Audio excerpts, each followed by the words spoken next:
Good afternoon, everyone, and welcome to the final Bradford Hill seminar of this term. My name's Anne Prasanis. I'm chair of the Bradford Hill Committee. I'm a statistician here at the MRC Biostatistics Unit, and it's my great pleasure to introduce Professor Jeremy Lauer, Professor of Management Science at the University of Strathclyde, who's going to talk to us about policy levers for health. Yes. Thank you.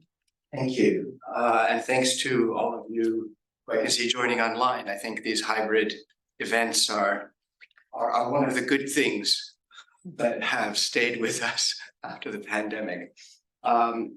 So yes, just for those of you who may not have seen my bio, prior to joining the university in 2020, I was for 25 years an economist at the World Health Organization. And I worked in the health systems department, looking mainly at financing and governance issues, and obviously with a particular focus on policy.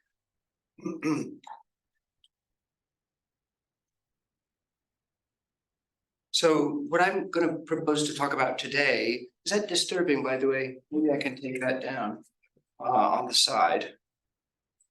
Yeah, policy innovation. And just to clarify a few terms, first of all, we might ask, what is policy? I think we all have a notion of what it is. But what I'm going to be talking about today is policy as the coordinated use of technology for collective ends. And so that begs the question, what is technology? In the sense that I'll be using it, it's the application of knowledge. It's not a device or an object, but it's really the purposeful application of knowledge. And knowledge, I'm going to claim here in this context, is the causal use of data and information. Right? So just to catch up the last term that we haven't defined, a problem, a term dear to management scientists, by the way. We talk about problems, problem structuring, approaches to problem solving, is a mismatch between objectives and experience. So I'm going to suggest that there are ideal types of policy, just again as a frame for the talk. And the term ideal types comes from Max Weber, which is the idea that essentially you make a caricature or a cartoon of reality by accentuating one or more elements and then synthesizing diverse phenomena according to these elements. So bringing that back to health, we largely work in the upper left-hand quadrant of this table, which is centralized policy, where the locus of policy making is central. And the direction of knowledge dissemination is centrifugal from the center or at the periphery, but not broadly distributed. And this is this typical kind of policy instrument that we're used to working with. And I'm mentioning just some of our high-level policy documents, the Millennium Development Goals, the Sustainable Development Goals, and universal health coverage. All of these, I suggest, have as their theme or their object of action the health system. But it's useful at the same time to think about decentralized policy, which is formed locally. And we could think, therefore, of grassroots organizations, communities of practice, translocal learning. And the object of action there is what we can call health agency. Health agency meaning the ability to act in a purposeful way and largely located in individuals. So just for completeness, we do have policies that are centripetal, that work from the periphery to the center, or that work from the center to the center. And I've just mentioned a few examples there. So that's just to suggest that policy is, in fact, a broader realm than what we usually consider when we talk about health policy. And I'm thinking particularly with a UK focus, where health policy is typically or often in our minds and in our common parlance, an edict or a proclamation or a recommendation or regulation requirement of government. So what is innovation? I said I was going to talk about policy innovation. The novel application of a technology in, for example, a product, service, strategy, or business model, such that technology can achieve impact at scale. Now, why have I bothered to, the innovation literature is largely business focused, but why have I bothered to actually carry over some of those words? Because I do think it's useful to bear in mind that an innovation is not just an invention. It's not just a new idea.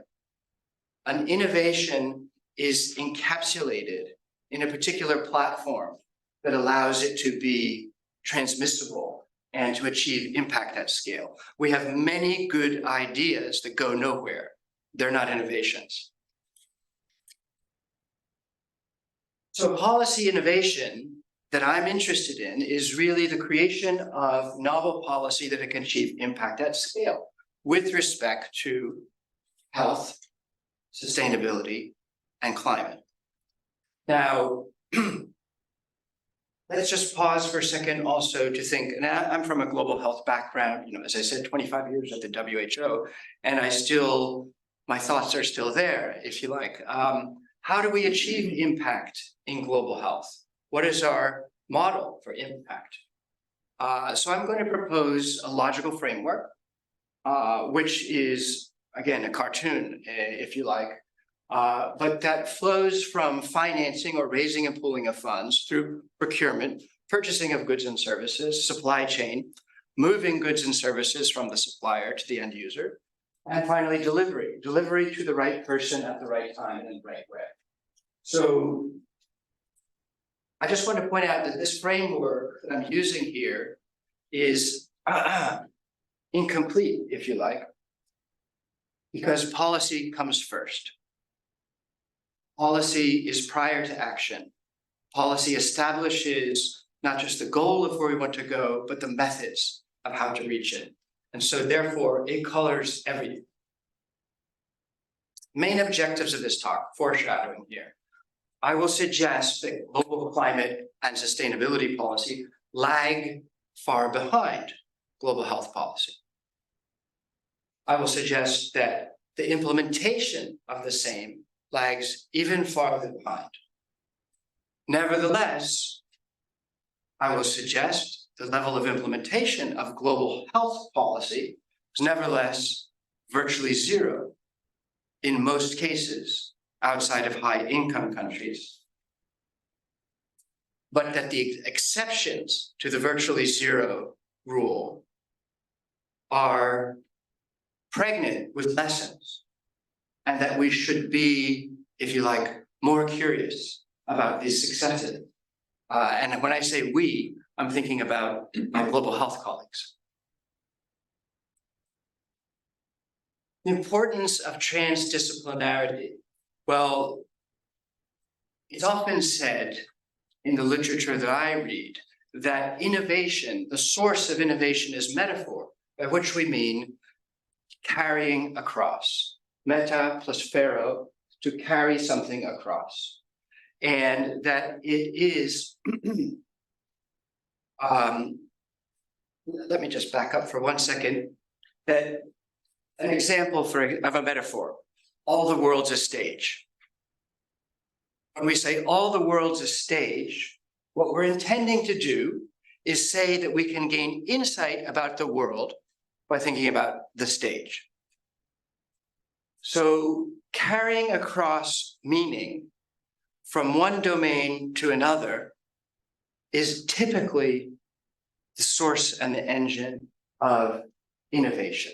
So transdisciplinarity, I would suggest, is essential to everything that we do. So I'm going to cite an example of a metaphor that I did some advertising about in the material that I sent to Stephen. Health taxes. It sounds funny, doesn't it? It's making us wonder, what does it mean? In the beginning of this year, at the WHO, in conjunction with Imperial College and World Scientific Publishing, we published a book on health taxes. To my knowledge, there's no other such book that exists. And what I'd like to highlight here, not to go in depth into the contents of this book, we'll pick that up as we go along, but that innovation was very difficult. No book is easy. We tend to carry the scars of any book that we might have been associated with as editor, author, or contributor. But this book had many internal opponents at the WHO. It emerged because there was a window, a political window of opportunity. And because the policy entrepreneurs were able to seize that opportunity, enter into that space, and to create a new discourse around health taxes. So now let's say, well, just a little bit more about the background. It was a 5-6 year project. And now we're getting into what are health taxes. It was a project largely in response to demand from member states of WHO for guidance about taxation of sugar-sweetened beverages. So that is a very simple kind of causal mechanism there. WHO was getting a lot of requests, 40, 60, 80 different member states had asked for such guidance, and there was none. That being said, other health taxes that we generally think of, such as taxes on alcohol or tobacco, they've been around for centuries. They weren't called health taxes. They were called excise taxes, or maybe sin taxes. And such taxes were actually the main source of public revenue prior to the expansion of direct taxes, that means taxes on entities such as people or corporations, in the early 20th century. Actually, one of the first initiatives in direct taxation was that of William Pitt, the younger, who needed a way to finance the Crimean War and the Napoleonic Wars, and introduced a very, very unpopular initiative of income taxation that was short-lived, but it kept on popping up every time there was a war. People would say, we need to do the income tax. So that's a little bit of the history of taxation. Excise taxes were the whole game, essentially, until the 20th century. And by excise taxes, I mean taxes on products, on things, not taxes on people, called indirect. Now, though alcohol and tobacco taxation had been studied, probably first somewhere in the UK, a lot of this kind of innovation actually comes from the UK, this public health thinking, but also quite notably picked up by the World Health Organization in the early 2000s. And why was that of interest? These were the first excise taxes to really have an explicit health objective as the primary justification. Now, if you look at alcohol taxation and practice and design and implementation and so forth, or tobacco, it's only recently that people have started to retrofit health into these fiscal instruments. SSB taxes, sugar-sweetened beverage taxes, were the first. Other taxes had been tried with some success, but mainly failures, and never had generated the groundswell of interest that the WHO started to notice after about 2014.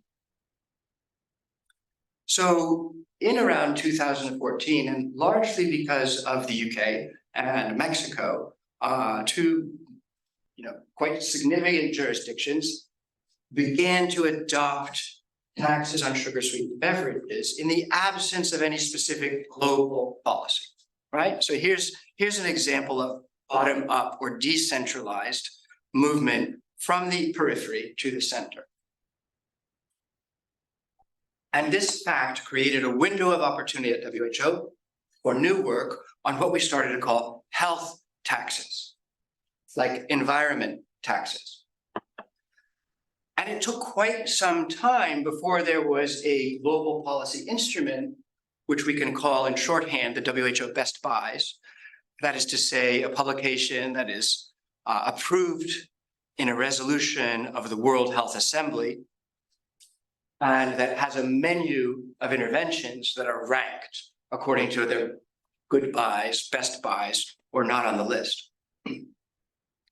So SSB taxes only got on the list in 2023, so that's quite recent history. Traditional uses of fiscal policy. So I'm talking about, again, a little background on fiscal policy. Dominated in the 20th century by neoclassical economic thinking, in which the purpose of taxation is to fund the public sector. Why do we need a public sector? According to neoclassical economics, it's to provide public goods and fix market failures. And it must do so while distorting the market as little as possible, because the market is the North Star of neoclassical economics. And the tools that were fit for that were not excise taxes. They were direct taxes on income or generalized consumption taxes. So fiscal policy for health, i.e. health taxes with an explicit health objective, have as their fundamental purpose to distort markets. And economically speaking, economists have caught up with that and have said, well, there's a reason for that, which is so-called internalities, which are failures in rationality in the operation of individual choice. I might do something that I don't really want to do. So what about the future of health taxes? I think it's important to think about the logic of innovation and try to extend it. So taxes on foods other than SSBs, and notably taxes on fossil fuels. So that's the first explicit link there that we have toward sustainability and climate. So I'll say more about that. And by the way, this question is not a rhetorical one. If anybody can suggest to me if there are other health policies with strong links to health policies, policies created in the health sector or by health actors that have strong links with climate and sustainability, I actually really want to know, because I've been racking my brains and I can't, my list is short, but my imagination is also limited. And just as a note, if there are quick questions for clarification, if something that I'm saying just doesn't make sense and you're blocked, just ask and we can take longer questions at the end. So some of this thinking, was there a question? Yes. So you said that the sugar sweetened beverage taxes were the first health taxes where the explicit intention was to improve health? They were the first excise taxes with an explicit health objective. So the older taxes on tobacco and alcohol you referenced? Yes. What was their explicit intention if it wasn't health? Those are legacy taxes from old systems of funding the public sector that have started only in the last several decades to be thought about from a health perspective. They were predominantly for their economic. Yeah. That was the old system, the pre-modern system of funding the state, mercantilism, so forth, was to tax goods at the point of entry. So there is some thinking about extending health taxes to other foods than just beverages or sugar sweetened beverages. And some of that work is ongoing at the Center for Health Economics and Policy Innovation at Imperial College. And during the early days of the pandemic, I was quite bored. I just moved to Glasgow, moved into a house. I could barely furnish it before we went into lockdown. And with my wife, we formed a company called United Health Futures that was intended to work on policy implementation in the international public sector. So, and why did we do that? I'll come back to this, but just a foreshadow. Because at a random meeting in WHO in 2019, I spoke to an attendee from the International Monetary Fund, we were talking about health financing. And he said, Jeremy, health taxes, very interesting, love your work, blah, blah, blah. But it's small potatoes. You want to get big, you want to bump it up a notch. Let's talk about fossil fuel taxes as a health tax. So I'll come back to that. This is foreshadow. We did a number of, we've been beating the bushes and trying to work. By the way, that's my wife there, Jordan and Shannon. We've held a number of webinars and other activities. This is one of the key takeaways, the reduction of air pollution through, i.e. not burning fossil fuels, a win-win for climate and health. Very clear, very simple. And we're not the only ones beating this drum. Doug Webb of the UNDP, Odd Hansen of the UNDP, and Robert Martin of the WHO published this paper as a commentary in the recent BMJ Global Health special issue on health taxes.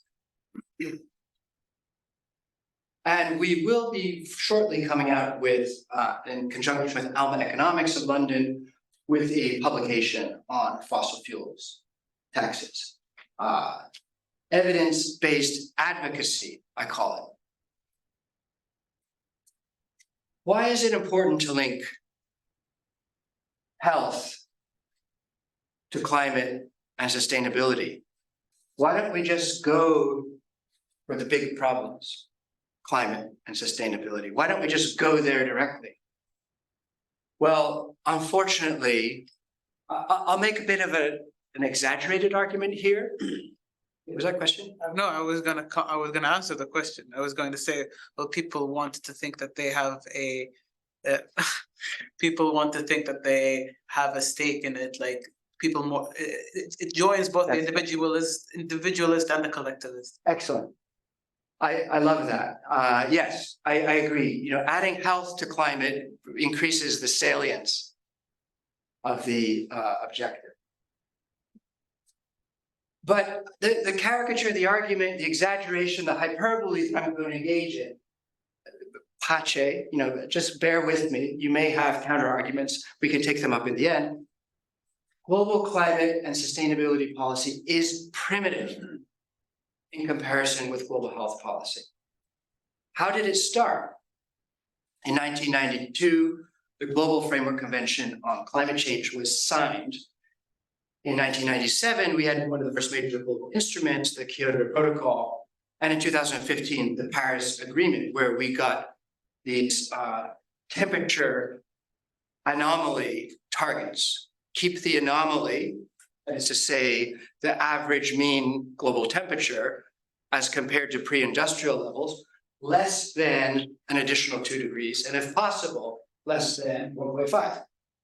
Well, how's that going? Global average temperatures have continued to rise. Carbon emissions have continued to rise. They're both at historic maxima and still rising. And if you don't believe me, have a quick look at our world in data,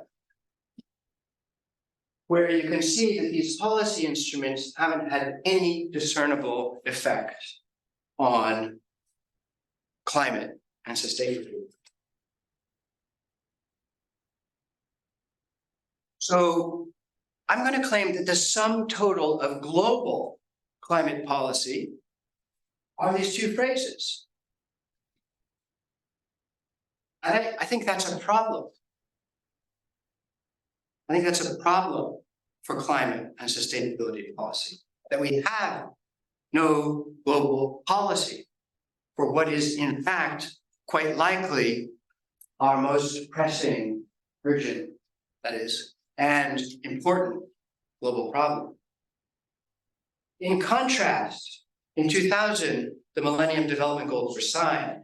Global Fund was created in 2002 with initial pledges of 1.3 billion. Sounds like a lot, it's really nothing. The Global Fund started its first funding round in 2002 and managed to shovel out the door $378 million. Over 21 years, the Global Fund has dispersed over $60 billion.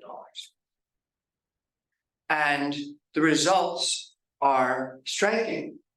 When the Global Fund was started, the coverage of antiretroviral therapies among people living with HIV was virtually zero worldwide, 2, 3, 4%. And it was literally zero in sub-Saharan Africa. 21 years later, I think this is a very interesting fact. The coverage of ARTs is higher in sub-Saharan Africa than it is in the world overall. And not just the Global Fund, I'm using that again as a bit of a catch-all term or a metaphor, if you like. Other actors such as PEPFAR entered. And that, I claim, is one of our cases of global health policy success, probably one of the only ones. I won't mention smallpox vaccination, but what we can have it in the back of our mind. Well, I will mention it in passing in a moment. Where are the other success stories? Child vaccination and possibly COVID-19. So this is a graph of coverage. Well, it's the number of one-year-olds who received different antigens. Starting in 1980. The WHO expanded program in immunization was created in 1974. In 1964, the group of 77, which were often newly independent states that set themselves up as a counterweight to the great powers. 1974, we get the expanded program on immunization. In 1978, we get the Health for All Declaration in Alma-Ata, a former Soviet republic. Smallpox was eradicated in 1980, was declared eradicated. We didn't get a global finance instrument until 2000 with Gavi. And I think one of the great unexplained success stories, and I really mean unexplained in global health, from 1980 to 1990, we went from essentially 0 to 80% coverage with a set of key antigens without a catalytic financing agency. How did that happen?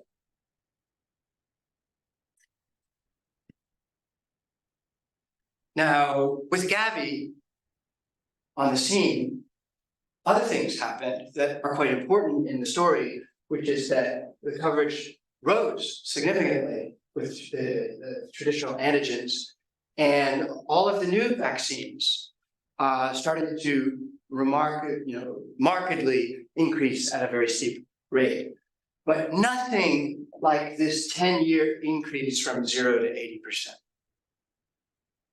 Or from 20 to 80%. Nothing like that. Now, you may have noticed at the end of the chart, the numbers are, the trend is reverting. Why? Well, they say that war is the continuation of politics by other means. Politics is the continuation of policy by other means. And so politics started to have a very significant impact on vaccination coverage well before the onset of the COVID-19 epidemic. That's what this little says. That line is, that's when COVID started, 2020. So these lines were already heading steeply down before COVID. Now, one might say global stupidity is bad for health. But not always, because there we have the invasion of Iraq. It had no noticeable impact on the rise of global vaccination coverage. Depends on the context. Like you have RSK Jr. running for president. If he gains a lot of stuff, then it's gonna keep going down. And I think that we can easily come back to later. So COVID, similar story, but on a very fast time scale. We're talking about 2 years or 3 years. Well, all of the progress happened really in 2 years, right? And really, according to different indicators, which I'm not going to parse, everywhere in the world, we're doing, okay, except for Africa. And I put this line here just as a as a bit of a tease, because that's the UK. What happened to the UK? Policymakers decided COVID was no longer a problem, so there's no more data. So that's why that line trails off. Despite the UK's really, brilliant success with vaccination. So global health policy is backed up by thousands of World Health Assembly resolutions. The Assembly is the parliament of WHO member states. It is the policy-making body of the WHO. There are shelves of policy guidance documents and libraries of background evidence. Why do we have that? Well, the WHO has been around for 70 years or so. Why do we have a WHO? It's because a policy entrepreneur from the Republic of China, which is now known as Taiwan. There was no People's Republic of China in 1945. Thought it would be a good, just notice my typo there, thought it would be a good idea to do something health related. He was a medical doctor. He had been trained in the UK at one of the UK's elite public schools. And that's why we have a WHO. Because one person thought it would be a good idea and managed to create at this conference a coalition of support. His name is Se Ming Tse, or in a different transliteration, Shi Ximing. And the point of mentioning that is that individual actions matter, especially when they can innovate on policy. Global climate policy, in contrast, 27 words in the Paris Agreement. I can sense some of you are marshaling your counter arguments, and I'll try to address those before we get into the discussion. But global health and global health policy, it really has nothing to feel proud about, because really we have very few successes. COVID-19 is maybe not the most brilliant success. And we have many areas of stagnation, such as non-communicable diseases and everything else.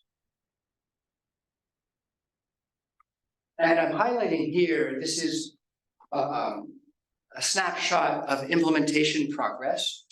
And everything above cardiovascular therapies, which means essentially the availability of statins, ACE inhibitors, beta blockers in primary care. Basic the poly pill. If you could get, say, the poly pill ingredients in primary care, even if it's not a single pill, well, then you're in the green. And the green happens to be about 35 countries, which are the high-income countries I was referring to. Everywhere outside of high-income countries, implementation of WHO's policies of cardiovascular therapies is virtually zero, exactly as the coverage of ARTs outside of high-income countries was virtually zero in 2000 or 2002. And everything else on this list of headline WHO policies is even worse. So what I take that as is an indictment of global health policy. I seem to have been making a case in favor of the success. Why might we experience these blockages? Well, I think we're starting to understand the meaning of commercial determinants in global health. Meaning of commercial interests. And 1/3 of all global deaths, according to this Lancet Commission, are due to 4 commercial determinants. So this is a refactoring of non-communicable diseases away from risk factors and large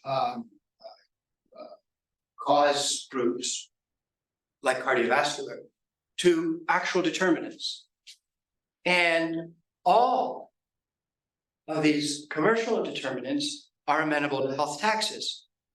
So you can start to understand from another perspective, perhaps, why the health taxes initiative at WHO experienced such opposition. So these commercial determinants are responsible for, and this is back of the envelope stuff, right? Around, WHO I think says 17 million deaths each year due to non-communicable diseases.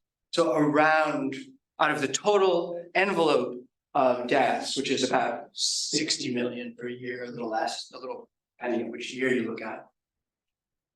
Responsible for 20 million of those, a third, 10 million premature deaths, and what's worse, 60% of premature deaths each year are due to non-communicable diseases. So I think we have two problems. Global health policy implementation has stagnated with some notable exceptions, and global climate and sustainability policy implementation is not really out of the starting blocks. It doesn't mean nothing's being done about climate and sustainability. But the global health policy agenda hasn't even gotten started.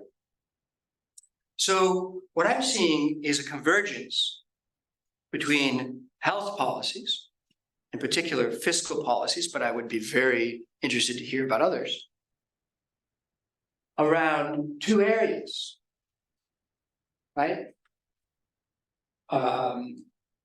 Right, yeah, unhealthy foods and fossil fuels. Tobacco and alcohol, great for health. They probably do have impact on climate and sustainability, but not as strong as sustainable food systems. So health taxes for healthy eating, the work for Adam Imperial. But when we think about not just healthy eating, but we think about sustainable food systems and healthy food systems, we bring in the concept of food miles. 8% of total emissions due to fossil fuels in industry are because of the transport of food. That's quite a few gigatons of carbon, gigatons.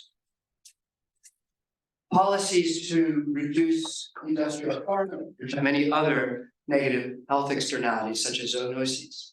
So healthy eating, when we think about healthy eating, we need to really think about healthy eating and sustainable food systems. And as some of your colleagues, for example, Mark White, are currently engaged in, I think this is a wonderful initiative, co-led from Oxford, Pete Scarborough. And my only criticism, if I have one, is that it's not about global policy, it's about UK policy, but that's fine, that's okay. Now, sustainable food is healthy food. On the left, and this is from the National Climate Assessment in the United States, the 5th National Climate Assessment in the United States. This graphic. Healthy eating has negative emissions. Healthy eating, well, let me put it this way. Sustainable food systems have negative emissions. Sustainable food systems have fewer deaths. It's a joint impact. And here's part of the problem with climate policy. If you read the NCA 5, chapter 32, 33 chapters. Chapter 32 is on mitigation. We would expect to see policies in there, but we don't. There's no policies there. There's ideas about technologies. And another project called Project Drawdown is starting to look specifically at policies. But again, well, let me make 2 points here. Under 2 different scenarios, sustainable food systems and healthy eating are either number 1 and number 2 in terms of impact on carbon, or number 3 and number 4. But do you start to see part of the problem here? This would be like putting up our global burden of disease numbers, maternal and child deaths, cardiovascular deaths. It's just an area of focus. And if you peel down and you burrow in and you follow the links, that's still largely what you're left with. The other area of convergence, and this is, I think, a really interesting story because, again, it's not driven by the WHO.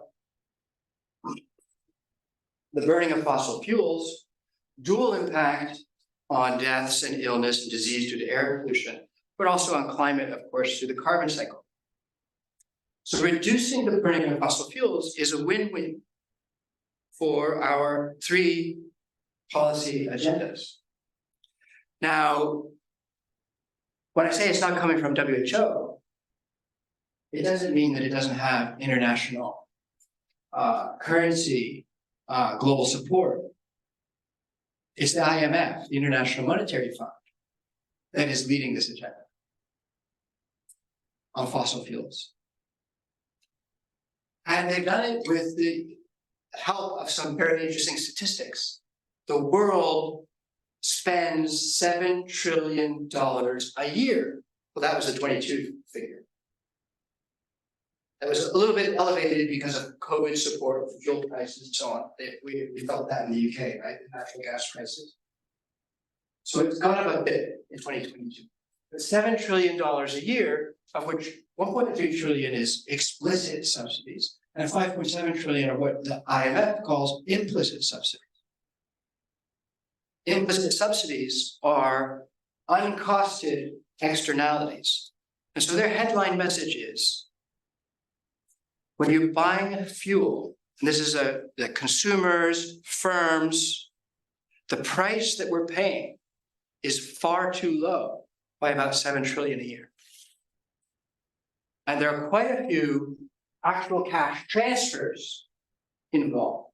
And it would be good to address those, but it would be even more beneficial to address the massive amount of implicit subsidies on fossil fuels. Now, to give you an idea what that amounts to on global scale, what did governments spend on COVID? Well, we spent about 10 trillion a year during the crisis part. And again, this 10 trillion, some of that is explicit and some of it's implicit. Some of it is direct budgetary support.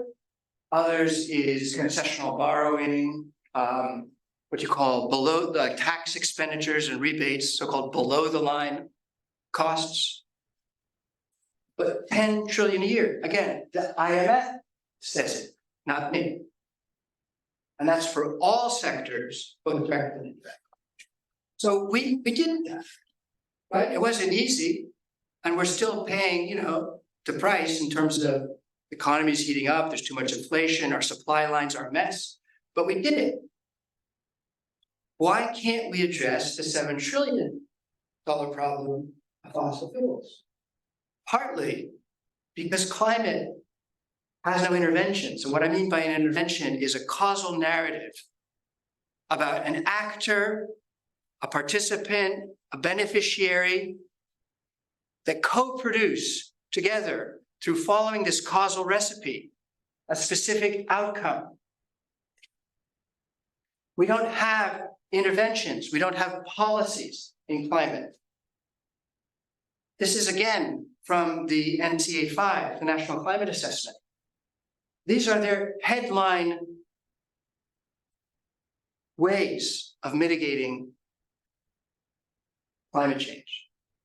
But they're not policies.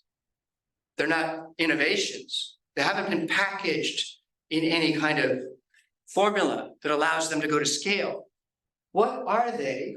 They're just technologies. So in climate science and climate policy is about 50 years behind global health policy, and that's a problem. as I said, global health policy has interventions. But what's missing in terms of the areas, the unfinished agenda? I'm going to say, well, in terms of the value, logical framework, number one, financing. There's no new Gavi, no new global fund. And just quickly, global health financing for NCDs, about 41 billion dispersed as development assistance for health. Okay, so I'm talking about a particular denominator here. Denominator is 41 billion, according to the Institute for Health Metrics and Evaluation. That's 2019 figures, all sources, all focus areas, all regions, not just NCDs. Of that, what goes to NCDs? Well, less than 2%. So I think we have to ask, we saw what happened with child vaccination. We saw what happened with Gavi. These are really like $200 billion is what all actors have put into HIV AIDS care over 20 years, 200 billion. And, we're like, unfortunately, the lines are going down again, but that's not a lot of money when we're spending 7 trillion a year on fossil fuel subsidies or 10 trillion a year a few years ago on COVID support. What's 200 billion? But it's not happening. So is another global fund moment, to use the metaphor, out of reach? Well, it turns out that most of my former colleagues at the WHO think so. They've actually thrown in the towel. And they say, yeah, this is completely out of reach. It's not going to happen.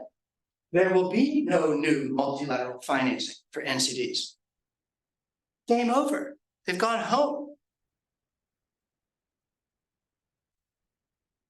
So we might want to think about where the financing constraint in global health policy implementation is least binding.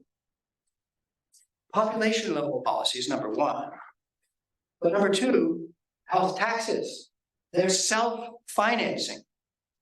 They're a feasible win-win for health, sustainability, and climate. It turns out, according to the IMF, again, this isn't Jeremy talking, fossil fuel taxes can finance the entire sustainable development agenda. $4.4 trillion a year would be added to global public sector revenue by the use of rational pricing policies for fossil fuels. Of that 4.4 trillion, 3 trillion of it is actually in domestic governments in what the IMF calls emerging market economies. In 120 emerging market economies, they contribute 3 trillion to that 4.4 trillion. So if we can price fossil fuels correctly, well, that's the SDGs then. I mean, like in reality, in a political process, the SDGs would compete with other policy objectives. And one of the things that correct pricing of fossil fuels would have to take into account is transition measures for people that are all of a sudden, dependent upon their gasoline prices have gone up and they can no longer afford to go to work. So we need transition measures. But $4.4 trillion a year is plenty to finance that, self-financing. Lest you think that global health policy doesn't matter, I'll just quickly cite global level policies don't matter. Just quickly cite 2 other examples. Literacy and UNESCO.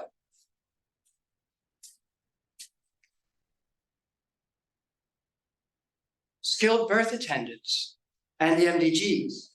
We weren't even collecting reliable data on the attendance of births by skilled personnel before the MDGs in most of the world. And you can see that was highlighted in the Millennium Development Goals. And so that has an impact. That has an impact. So we need a global policy for sustainability and climate. We have one in the form of fossil fuel taxes. So the conclusions of this talk: global climate and sustainability policy can build strength from existing global health policies. There is a large unfinished agenda in global health policy implementation. But we shouldn't adopt an omnibus approach. We shouldn't say we need to do everything. We should concentrate on those areas that are the highest global priorities. Implementing policies with joint impact on climate and sustainability, such as health taxes and other policies. Global health, as we've seen, and global policy has implementation models that are proven to work. And we need to study these. Most everybody says, well, we just got immunization done, didn't we then? Nobody really understands how it got done.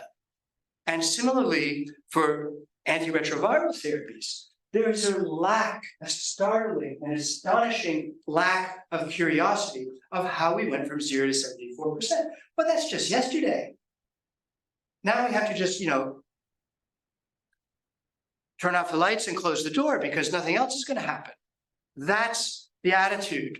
And I'm being, a bit of a gadfly and a provocateur. But that's the attitude of my former colleagues. So I think there's a lack of curiosity about how we achieve global success with global policy. When I say global success, I mean when the whole world comes up, not just high-income countries. Global transformation is when everybody benefits, and we don't have many examples.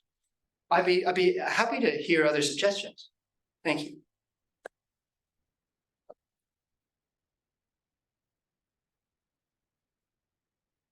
Very much. That's a fascinating talk. Any questions from the room or online? I didn't quite get, so the sugar sweetened beverage tax. Just for those online.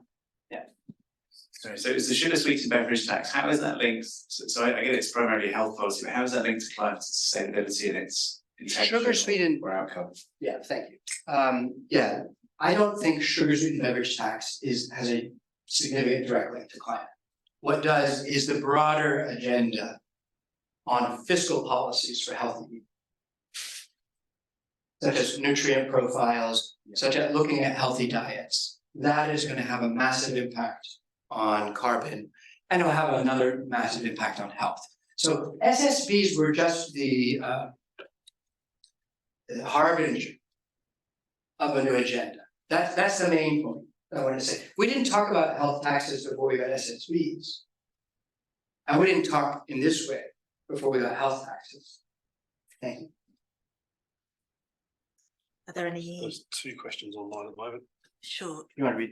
Okay, so Or do you want to ask them to unmute? that's what happened. So the first question is, do you see the need for any financial policy that needs to be considered transdisciplinary specifically for mental health?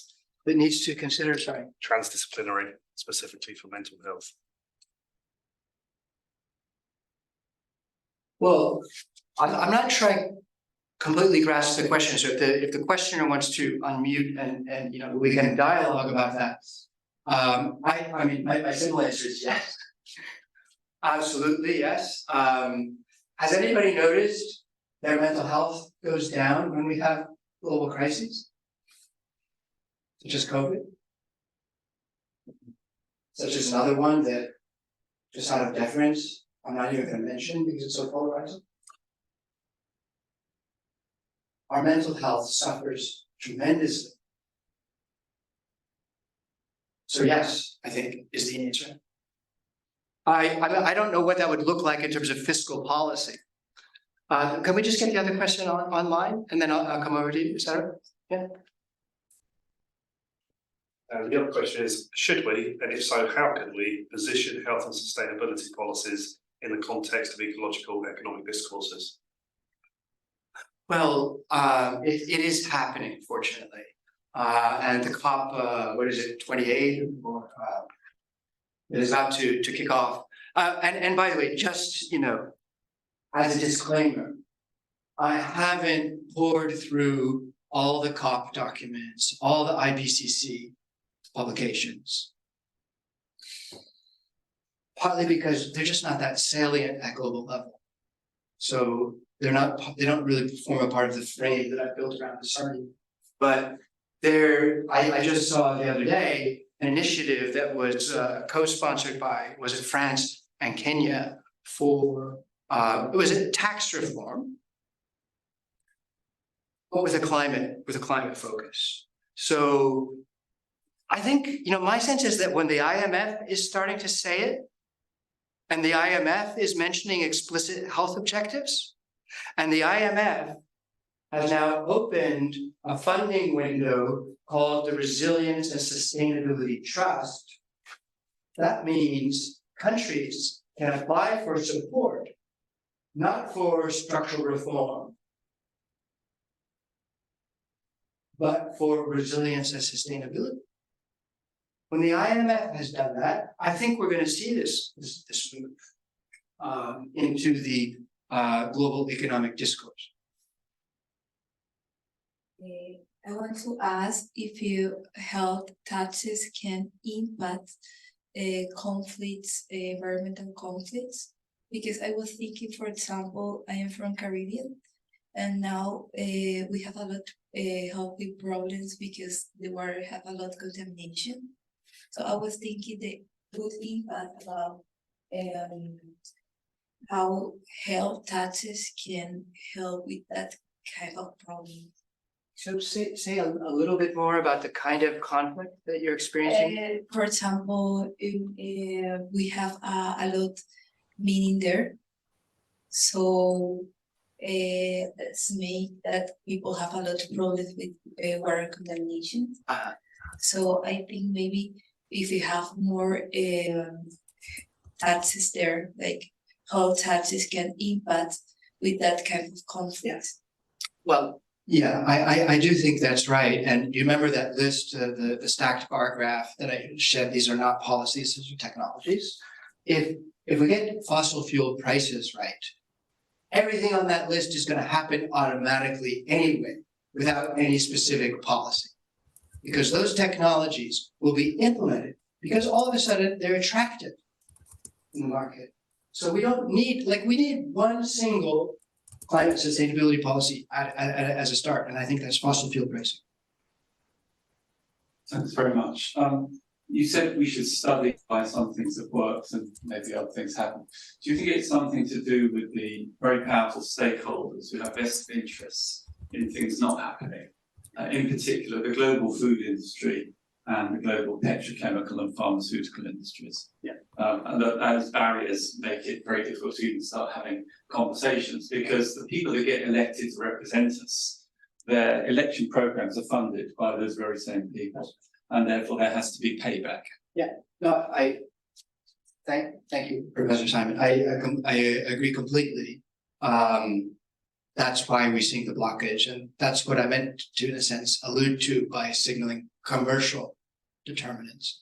But I think we're at a turning point moment where, you know, we've had the worst year for climate on history in some sense, and people are not going to take it anymore. There will be a revolution, hopefully a thought revolution. I mean, a great example of a revolution that happened first in thought is the Enlightenment, where Kant and other thinkers started to say, this is in the West. Okay, so the Western discourse, and apologies for not tracing back, you know, as some scholars have done, the bases of Enlightenment thought toward from other cultures that were picked up, people like Graeber, who studied them. But the Enlightenment became a thought revolution that said two things in my mind. One, individuals matter, and they matter as ends in themselves, not as means. And off the back of that program, we had the American Revolution, we had the French Revolution, you know, which essentially were violent revolutions. And I'm not, in any case or any sense of the word, advocates. I think what von Clausewitz actually said was that war is a continuation of politics with the addition of other means. And what he meant was violence, right? And those are means that we don't want anybody to resort to. And, you know, I do think we can get there through voting and through decentralized movements that trickle up. Because when I say there's no global policy on climate sustainability, how many municipalities that you know, or businesses or other institutions now have their own net zero policy? It doesn't mean there's no policy. It doesn't mean nothing's happening. It means it's not being represented at global level. Now, I would love those net zero policies to, let 1,000 flowers bloom and all those other things. But I have yet to see an example where anything truly went to scale globally that didn't have attached to it at some point in the value chain a global policy instrument. More online. I think we're, was there anything else from online? Only to say that Aaron has said he's had issues with his microphone, but he's able to talk now to clarify his Oh, health question. yeah, please, Aaron. Yeah, hi. Thanks, Professor. Thanks for the talk and sharing those views. Actually, I really appreciate that. Yeah, I mean, speaking on the mental health, you're right, actually, in terms of, as we see increasing trend. And I would say, like, with the kind of challenges coming ahead with the revolution with AI and ML coming into picture, where the human interaction is kind of, I mean, I won't say eliminated, but it would be kind of an reduced one, where more of the things become an automated one, and the human to human interaction is going to be kind of reduced as well. With that in place, actually, like, and I could see that will have an impact on the mental health. And apart from that, in general, the other aspects like social media and this misinformation, as well as the other stuffs which kind of impacts individuals ability to kind of perceive the information, as well as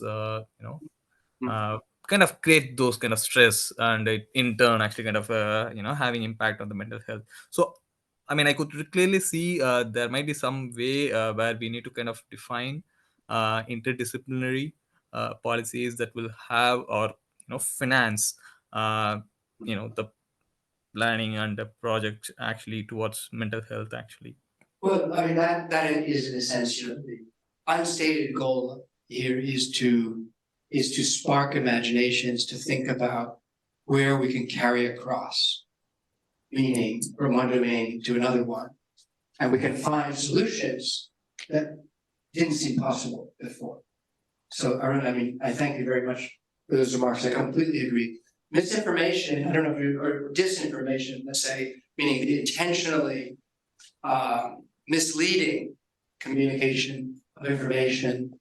I'm counting that as a kind of decentralized, centripetal policy that is, well, it's a negative policy, right? It